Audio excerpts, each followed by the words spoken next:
Hello friends मु स्वाति आपको स्वागत करुँच मोर गोटे छोटिया मिनी ब्लॉग रे। तो आज दिनटा मु भाविली यही दिन मु मिनी ब्लॉगटा मोर किछिटा माने मिनी ब्लॉग माध्यम किछिटा भल जिनस आपन सहित सेयर करि। तो आज आम जाऊँ एक्चुअली पूरी मु मो सांग विनोदिनी सहित आम मैंने क्या किसी न कही विदाउट एनी प्रिपरेशन बाहरी गलु। अरे स्वाति सी मत कहला अरे स्वाति आम जगह दर्शन कर आसपर दुईज मुझे चलो देखा गोटे थर सब तो हजबैंड मान जाए आज चल आम दुईज एका जा। तो यही उद्यम आम बाहरी गलु पूरी देखला बेले रास्ता एत भिड़ एत गाड़ी देखी आम खाली बारंबार डिस्कसन करूँ अरे आम एत लोक जाऊँ आम दर्शन करके माने भलरे फेरी पारिबा तो जगह को देखी हो आज आमर।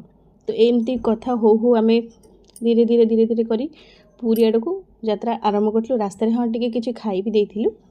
तो ये विनोदिनी टी कन्फ्यूज होगा कि एत गाड़ी जाऊँगी आम जब रही पछे तो आम जगह दर्शन हो पार। तो भाभी पूरा स्पीड गाड़ी चलो चलो भाई रहीजा स्पीड ब्रेकर आसगला कौन यही गहली गहली एत आमको यू एति माने रास्ता क्रॉस करने को ही 15 मिनट लगिगला।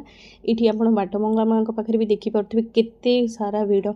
ये आम माँ को दर्शन कलु आ माँ येलो कलर शाढ़ी रे एते सुंदर दिशुले माने सब आम जाऊँ पूरी गला बेले माँ को दर्शन करूँ किंतु गाड़ी भितर ही बसी मुंडिया मारदे पलाऊ। फर्स्ट टाइम आम गाड़ी रखी मुंडिया मारी ठाकुर दर्शन कर बाहर जिते आम पूरी पहुँचलु से लाइन देखिए कहले बाबारे आज जगह तो आम सहित खेलीदेला जगह को आम देखिपर। तो एत लोक गहली तो जगह आमको दर्शन दब।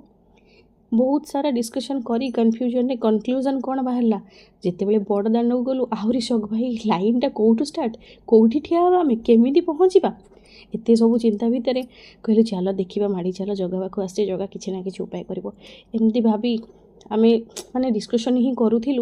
विनोदिन कहला टी कोल्ड ड्रिंक्स पी देकी पलैबा कि खरा हो कहली चल ठीक अच्छे पलैबा कहीं पानी फाणी सब आम धरी बैग नहीं मोबाइल फोबाइल रखी आम बाहरी जाइलु मंदिर भितर को लाइन आम सेवायत लाइन रे एंट्री करके पलैलु। आउ एत सुंदर जगह दर्शन हम आम भाभी नु मु हाफ जगह देखी बाहर को आसी कि जड़े सेवायत आमको हेल्प करते जगह दर्शन कर बहुत सुंदर जगह दर्शन भी करें। आम रथ दर्शन भी करूँ रथ को देखी तो लगिला भगवान एठी ही अच्छा यही शरदाबाली रे भगवान। तो मु मोर अनुभूतिटा आपन सहित शेयर कर कमेंट माध्यम निश्चय जनइबे मोर वीडियोटी आपको केमी लगे। आशा करुँच भल लगी जदि भल लगी तो गोटे लाइक करदे जय जगन्नाथ कहीकि कमेंट मेंशन करदे। रही जय जगन्नाथ। Thank you.